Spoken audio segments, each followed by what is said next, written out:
good episodes coming up. But last week, we tried to get him on, but the truth is, this man is so much in demand. If it's not hockey world or sports, it's his family. And guys, we just want to give you tonight's segment. So let's go tonight to our guest headliner. Guest headliner, brought to you by JR Web Design. Is your website stuck in the Stone Age? Well, you need JR Web Designs. They'll craft you a website that's as awesome as our show. Hey, everyone. Aloha, mahalo. Thanks for having me on, man. I love coming on the show. You know why? Your intro is absolutely killer.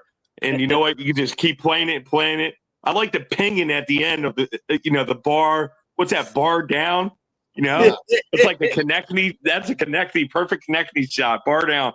Actually, that's the Zegers Mitchkov, the crossbar, game that they're playing, So, yeah, man. Jamey, man, it's great to have you back this week. And guys, if you don't know, he writes for the Flyers, does some fandom writing too with Flyers Nitty Gritty. Credentialed sports writer, is out of Philadelphia. He is all things sportsman there. But guess what, guys? It's hockey season. And so he does not leave. You are like a dog on a bone. So we got some good questions for you here today. And I'm ready to start, Pavel, if you are. Oh, yes, for sure. So welcome, Jamey, to the show. Welcome back. We're going to first start, where's your fandom at for the start of the season? I know the Philadelphia Flyers face off against Florida tomorrow, so a little bit later of a start. But where are your thoughts on overall this season, going into the season, and especially looking at Michkov? I'm going to be honest. I'm a little worried about this season. I think there'll be a playoff bubble team again. The one thing that's killer about the Flyers this year is the Olympic break. They usually don't, like most teams, but the Flyers in particular, I'll speak on, don't do well after breaks like that. And I think that could be an Achilles heel for the second half of the season there. And this first month of the season is just a juggernaut. And it's imperative for the Flyers to get off to a hot start.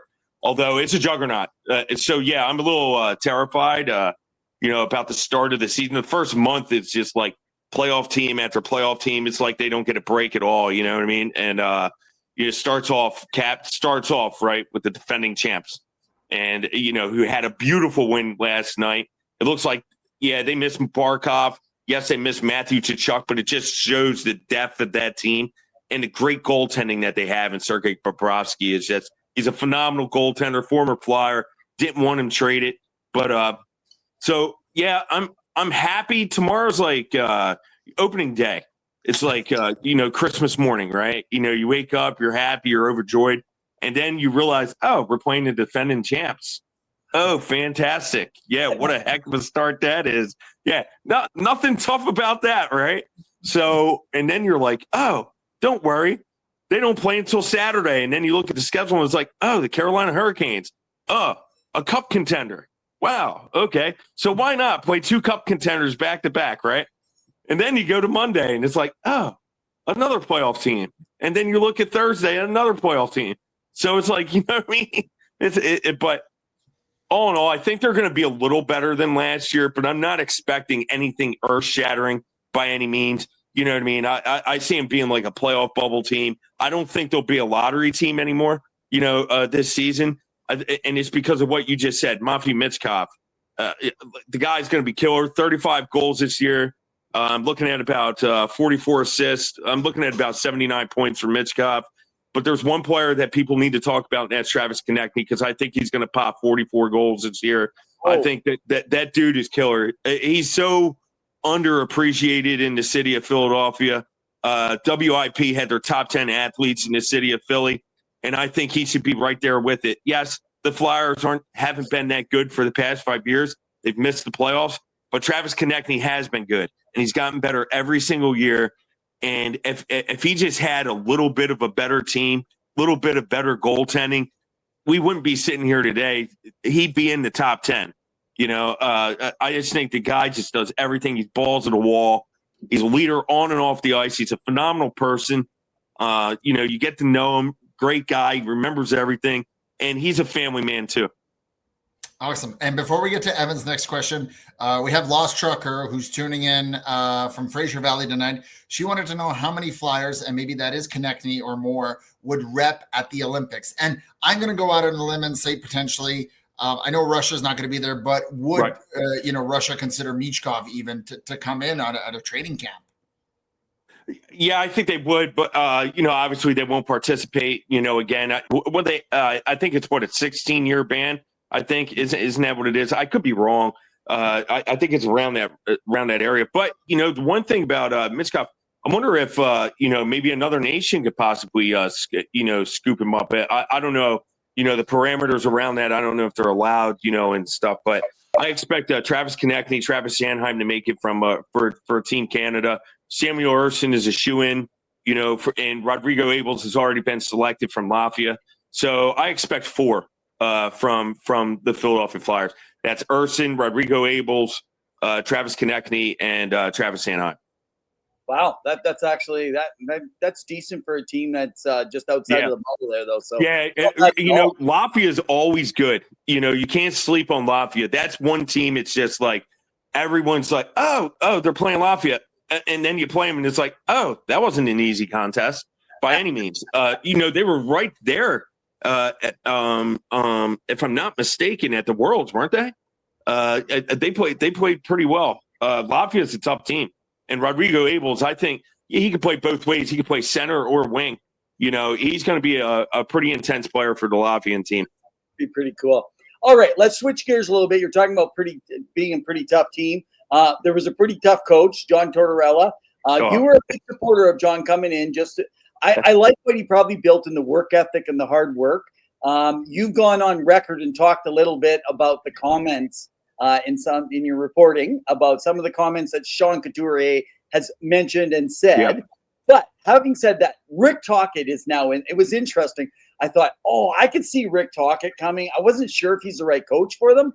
But it's just like maybe he's just going to be a more strategic John Tortorella. But how do you see the young defensemen like Jamie Drysdale and center and Trevor Zegras fitting into Rick Tocchet's style with what you've seen through the practices, the system? Yep. Do you think their styles of play are going to complement what Tocchet is trying to build? Because right now I know Lost Trucker's on, and she didn't like what she saw of Tocchet and his utilization of Pettersson, for example. Yeah. So what do you think there'll be an adjustment period? I think it is. This first month of the season is so tough. I'm not very happy already that Nikita Gerbekin is going to be sitting tomorrow night, against the Florida Panthers. So another young, a young prospect who had a very good camp, awesome preseason, gets the bench, and Jet Luchenko gets the bench too. I'm not happy about that in terms of I think one or the other should sit.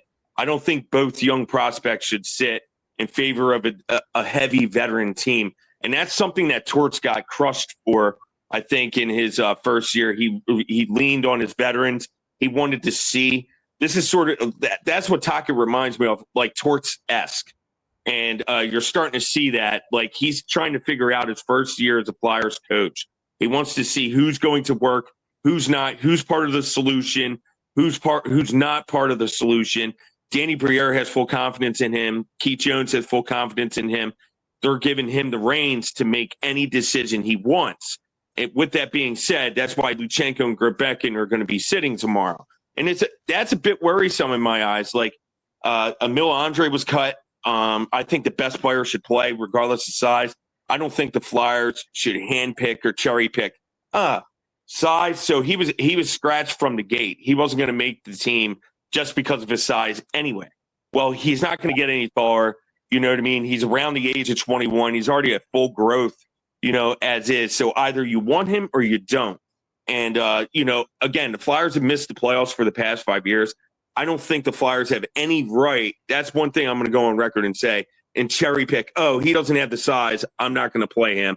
I want guys with size. I want Adam Yinning, he changed his name again from Jinning to Yinning now. Okay. I just want to be clarified, So, and Noah Jolson, there was a press conference a few days ago, and practically Rick Tocchet said, I'm familiar with Noah Jolson. Well, when he made that comment, that sort of meant like he was making the club the moment that they signed him, and I don't think that's how the Flyers should operate. Now, I like Tocchet. I think he's a great communicator. He has an open door policy. some of the players have gone to him and in that open door and have had conversations, much like Trevor Zegras has talked to him, and stuff. And he has a very good relationship right now with Trevor Zegras. But I do think that with Zegras in particular, it's going to be a lover's quarrel. With that, the first month of the season, I think he's going to come out on fire. But then he's going to hit a wall. You know what I mean? And I want to see how Zegras handles it. I want to see how Tocchet handles it, because he's going to hit a wall. He's not used to playing down the middle again. And like I've been saying, the first month of the season is a playoff team after playoff team after playoff team from last year, playoff team after, you know what I mean, and stuff like that. Look, they finished against the defending champs in 3 or 4 games, you know what I mean, the first 3 games of the season, but it's going to be interesting. And you're right. I'm a little worried about that. But I think that one person that I think could steer the whole ship, and that's Travis Konechny. He's been here. He's a veteran. Sean Couturier. Coots apparently really likes Tocchet. They have a good relationship. I think the moment Torts lost the room a bit was when he benched Sean Couturier, as captain. Like, there wasn't no conversation. He came in and saw his name not on the board.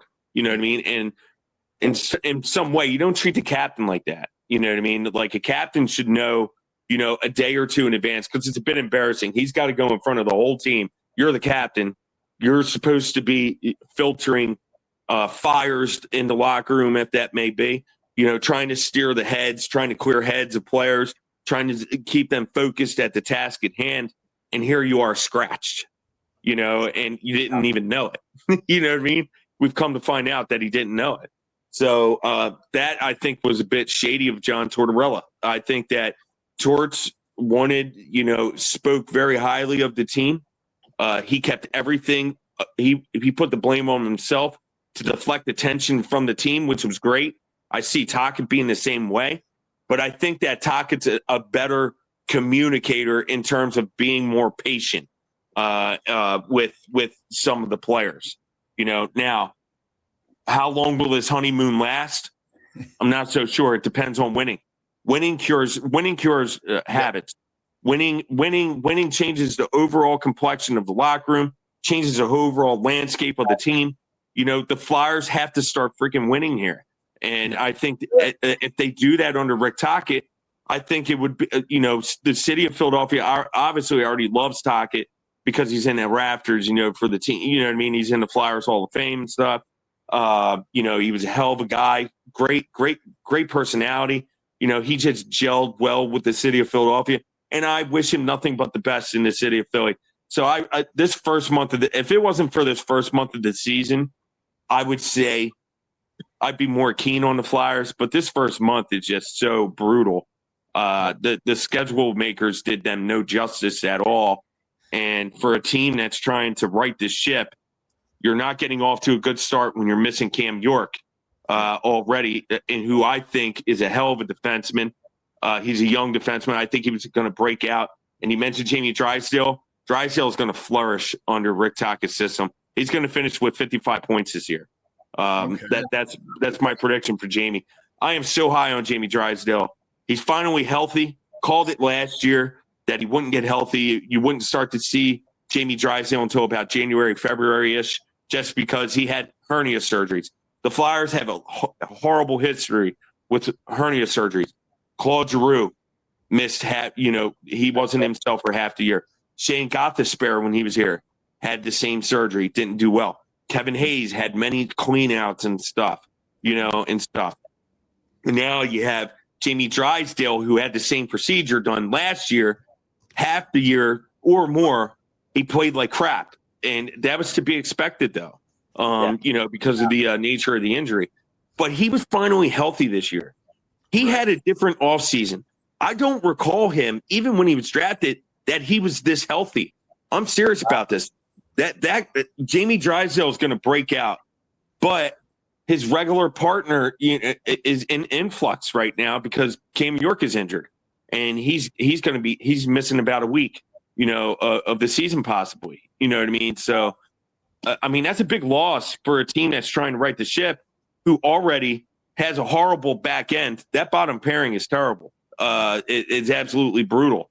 I'm just going to call a spade here. I like Adam Yenning, but the bottom pairing needs help, and the Flyers are certainly looking for that. They are. Elliot Friedman reported, and he's absolutely correct. The Flyers are looking for defensemen. Now, I don't think it's going to be anything earth-shattering like Bowen Byram right now. Why would Buffalo trade Bowen Byram when they're trying to right their own ship? Year after year, people are saying, oh, watch out for Buffalo. They're ready to take the next step. But yet, let's go trade one of our best defensemen, arguably their best defenseman, right? Doesn't make sense right now, right? I think they want to see by the trade deadline where they're at. Bowen Byram's locked up for 2 years with them. He just signed that contract, in the offseason. You know what I mean? So I think that'll be maybe a trade deadline, type of deal. Maybe they are having talks about Bowen Byram and starting to get it running, but nothing obviously is imminent. Trades take time. Maybe this one will take, hey, if you guys aren't there at the trade deadline, how about we revisit these conversations? You know what I mean? These are conversations that I'm sure Danny Briere is having, and stuff, and already, putting seeds in his head, the GM's head. Hey, I'm interested, but they are looking, and they have to, because I'm telling you, the Flyers have to get off to a good start. They are not a team that can come back like they were with the Claude Giroux era on teams, okay, let's play bad for the first 10 games and then make a run, and then play bad and then go on another run, and then play bad and go on another run, a banger at the end of the season. You know what I mean? They just don't have that talent right now to do that. They have a lot of question marks at the goaltending position, the defense in particular. So we'll have to see. But they are searching for a defenseman for sure. Awesome. Well, so that brings up quite a few things just to kind of go into it. And one team that I think that maybe Briere may look into for that comment is Anaheim, because they're kind of loaded with a lot of defensemen, especially with signing recently Jackson Lacombe. They got Nichukov. I know Trouba's in a final year, as is Gudas, I think. So they're going to have to replace some of those guys. But we talk about Flyers identity, and people always know that you guys are the Broad Street Bullies. It's pretty evident. That's your historical identity. And I know that Tocchet was brought in, and you're trying to set a new tone. Hard to play against, right? Yeah. He's known himself as playing with grit and leadership. He was a battler. He was like, how many penalty minutes did that guy rack up? Over 800 plus. Like, you could not get him away from a fight. But what is this Flyers identity, and how does he mold people into that role, including players like Zegras? Because people are talking about Lost Trucker says, hopefully Tocchet doesn't continually change Zegras cinematic like he did with Pettersson. So your thoughts on this new identity for the Flyers and what they want to be this year and for years to come? I think that they want to become not a Broad Street Bully like they were in the past. I don't think that, but although D'Lo will be in the lineup tomorrow with Garnet Hathaway, but that's just in case Florida have 450 penalty minutes, in one of the preseason games. So I think Tocchet, is a little worrisome. Hey, we got some younger guys, some smaller guys like Zegras and Mitchkov and stuff, and he wants to make sure that they're protected, and stuff like that. So I don't think that it's the Broad Street Bully of years past. I think that he wants them to become a tough team to play against in a sense of board battling. I think he's more of a board battle guy. He wants to battle. He wants them to win pucks along the boards. He wants them to win pucks down low. He wants them to be fierce in the middle, and something that parameter has been missing from the Flyers for God knows how many years. You know what I mean? They haven't seen that since Scott Hartnell has left. Scott Hartnell was the king of propping himself in the middle and screening goaltenders and doing everything in his power, hitting he's probably more on the ice than skating, but but he was very good down the middle. And I think that is one structure that Tocchet has honed in on. So I think that they're going to be a gritty team. I think that he wants them to be a tough team to play against, but not a brawling team. Does that make sense? I think he wants them to be a little more reserved, not taking as many penalties, because I think that he knows the Flyers cannot take penalties because I don't think they're good enough, to continue to kill against the best, especially the first month of this season. You're playing against teams that flourish with the power play. Carolina Hurricanes, the Florida Panthers, are a gritty team. And look, man, they'll score pucks off their heads if they could, like teams like that they're playing, so early in the season, the Bostons, and stuff like that, who are always tough to play against, they had a fluke year last year, whatever happened, you know what I mean? But that's the style team that I see them becoming. I see them becoming more of a winning along the boards, more taking over the middle. You're going to see more defensemen activated this year than ever before. I think that he's giving them full reins to pinch. They're going to need their defensemen. He knows that. They're going to need offensive production from their defensemen. That's good. That's going to drive this team because, again, they're not good enough, on some of those lines. You know what I mean? So, but I look for a Tyson Forster to really hone in here and take over a player, Noah Cates, who's a very good board battler, very good down low. Mitchkov, good down low, and stuff. And I think that he wants people to park in front of the net and start screening some goaltenders here. I think you're going to start seeing that a lot more this season than you have in years past, say, under Torts. Okay, so Rick Tocchet, you talked about this, that he mentioned about bringing back knowledge. That was something you wrote about, and that he's rebuilding that connection to the Flyers' legacy, okay? Now, have you seen a consistency between training camp and preseason that leads it? I mean, obviously, we already are seeing Jed is not starting, and we talked about early on here, you mentioned about, like the young guys not getting in right away, or the newbies, right? Yeah. But overall, does it seem like in his roster decisions, his press like the tone reinforces that pitch that he's bringing back knowledge?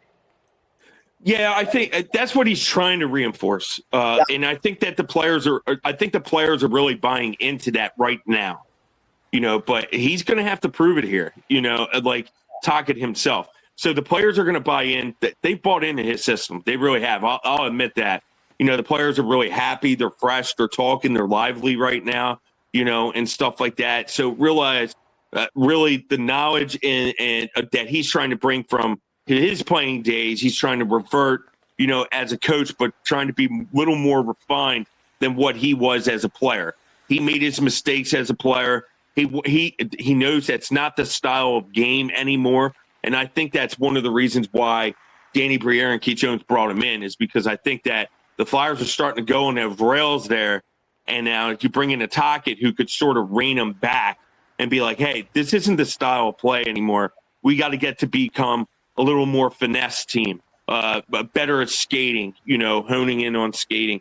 John Tortorella was very good for that, just the wrong messages, and stuff. But yeah, I do see, the players, buying into him already in terms of what he's done, in terms of his knowledge of the game, his knowledge as a player, taking his mistakes that he made in Vancouver and trying to apply it to the Flyers. I think that in a good way, with what happened with Elias Peterson, maybe that doesn't happen here in the city of Philadelphia. Maybe he realizes what a big mistake that was. You get into it with your star player. Yeah. Players look up to the stars. Like I said, winning cures habits. Elias Peterson wants to win. So if I'm a younger player, I'm looking at Elias. If he's flying, I'm flying. If he's doing good, I'm doing good. And I think that Tocchet realizes that he made some mistakes, and one player that I think, to circle back to that, one player he did get along well with is Quinn Hughes. I wouldn't be surprised to see if Quinn Hughes is in an orange and black uniform, maybe by the trade deadline or something of that nature. I'm serious about this. Like, he is a big advocate for Quinn Hughes, and Hughes has been on record. He's trying to come play closer to his brother. He wants to be closer to his family and stuff. I would not be surprised if the Flyers make a run at Quinn Hughes. Wow. Okay. Wow. Bold prediction here. Sorry. He said he wouldn't be surprised. No. Actually, you know what? I'll go on record. I think the Flyers will obtain Quinn Hughes at some point, whether it's going to be at the trade deadline or in the offseason. I really think that he's gonna be a Flyer. I'll go on record and say that's my belief. Wow. Okay. Yeah. Even our comments section are saying Washburn says, "Wow." They need it. They need it. You figure that's something that the Flyers are lacking. They lack a 1A. Danny Briere, listen, he's already said this team has to improve. It's not that they have to make the playoffs, but they can't be as bad as they were the past 2 to 3 years. Yeah. He wants improvement. One way to make improvement, bring in a 1A defenseman. And that's something that the Flyers lack. Travis Sanheim is a 1A, 1B. At times he's a 1A. Other times he's a 1B. You know what I mean? But Quinn Hughes is steady. The Flyers need a 1A, and that's it. I will say this, Jamey. I know, Pavel, we'll let you end off here with the last question. But, Jamey, I actually look at Cale Makar very much in a Bobby Orr. Different player, but he brings the same thing to the team. And Quinn Hughes reminds me of Ray Bork. Oh, yeah. Yeah. You know what I mean? He plays a very good two-way game. But listen, that's something the Flyers need, and I think they know it, and I think Danny Briere knows it. If you can't get the goaltender you have right now, you know what I mean, that you want or whatever, you have to secure that goaltender, right? One way to secure that goaltender, good defense. And right now, looking at the overall makeup of the Flyers defense, especially with the Cam York injury, take York off that team like they are now, and you're like, holy hell. It's put up with duct tape, you know, like it's a Band-Aid, you know what I mean? Man, I got a scratch, but now, man, now I need stitches, you know? So, like, that's what I'm looking at when I'm looking at the Flyers defense. And I'm telling you, if they had Quinn Hughes here, maybe the York injury doesn't look as bad, you know what I mean? Because you have Quinn Hughes, you know? So I firmly believe Danny Briere, I'm fully confident in him. He knows what this team lacks. Keith Jones knows what this team lacks. And the one thing the Flyers will have is money, assets. They have tons of assets, right? They will have plenty of cap space to obtain. They could throw any amount of money at Quinn Hughes. I'm telling you, the writing is on the wall for a Quinn Hughes Tocchet reunion. Woo! Excellent. So we're going to finish off one question. I don't know if Evan has anything to finish off. And I'm going to go a little bit off the board, even though we did have a bit of a script. But I wanted to ask about prospects because Evan has his top 15. If you watched last season, he had Porter Martone quite up high. And I wanted to get your thoughts on Porter Martone so far because I've watched some highlights. He's gotten to some scraps. He looks like a Flyers. Like, that's his identity. So I wanted to know your thoughts on them picking him at the draft this season and what you project him to go like this year if he would play 9 games, if not more, or what his ceiling is potentially for the coming years if he gets into the lineup. I see him as a first line type of guy. That's how high I am on Porter Martone. I'm going to be honest. I was sort of shocked and surprised he was there. You know, at 6, I thought he was off board. So I didn't even have him, you know, in my, you know, any of my, you know, thinking that Porter Martone, I really thought that he'd be off board. I couldn't believe that he was sitting there for the Flyers taking, for the Flyers liking. And I was shocked. And then you learn on how much he was a Flyers fan. He has Flyers gear, you know, and stuff like that. He was born to be a freaking Flyer, you know, and that's what I see in Porter Martone. So with that being said, his style resonates. He's a guy that will take a hit to make the play. You know, you want to lay me out, fine, but I'm going to sauce this pass in the middle here, and Connecting's going to get a tap-in goal. You know, that's how it's going to get done. You know, that's what he strikes me as. He's not shying away from physical contact. He doesn't shy away from that. He'll win puck battles. This guy will he'll put the team on his back, you know, in order to win. He just wants to win. And that resonates with the city of Philadelphia because the city of Philadelphia is built off of hard work. So he was meant to be a Flyer. You know, hard work leads to what? Winning ways. And that's what Porter Martone is. He's nothing but hard work. You see him shift after shift using his legs. He doesn't stop. He's a motor.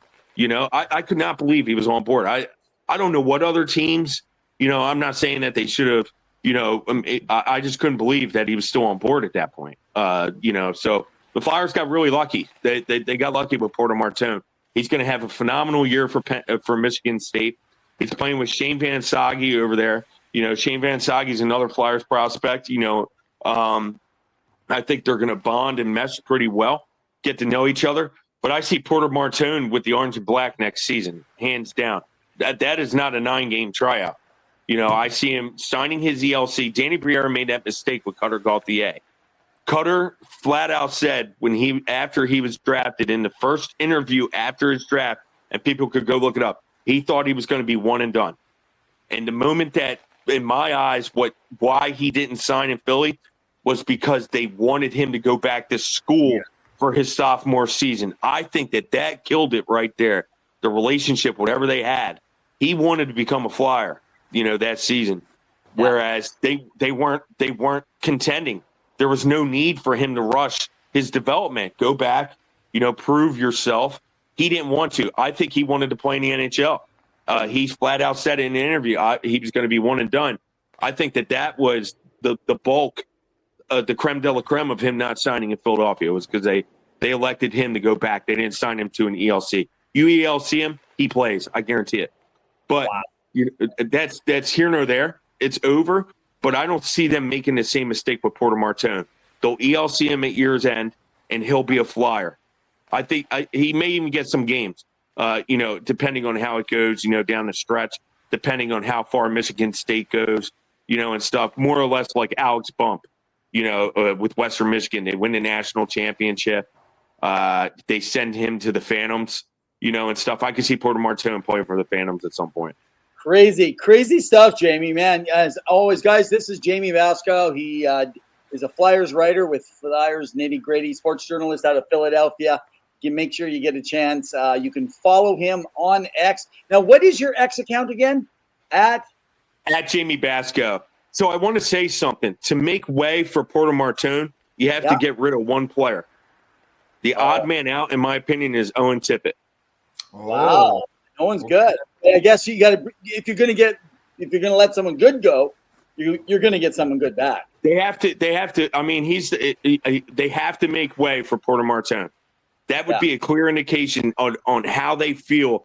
But I don't think it's a trade is imminent with Owen Tippett. I'm not saying that by any means. But I can see at the deadline, depending on how the Flyers are, they're out of the playoff hunt or whatever. I can see them moving on from Owen Tippett and making way for Porter Martone. That would be a clear indication that they're trying to pave the way for Porter. See, I was thinking they might want to push for Kempny at the end of the year. I don't know, but I think this is their last year of sticking with the status quo, and I start thinking you start seeing the trades and stuff moving in. Yeah. I don't think it's going to be this trade deadline. I think it'll be starting in the summer, and then you're looking at years of. I look at the Marc-Andre Fleury situation, and I wouldn't be surprised if Bobrovsky does not resign. He returns for a preseason contract.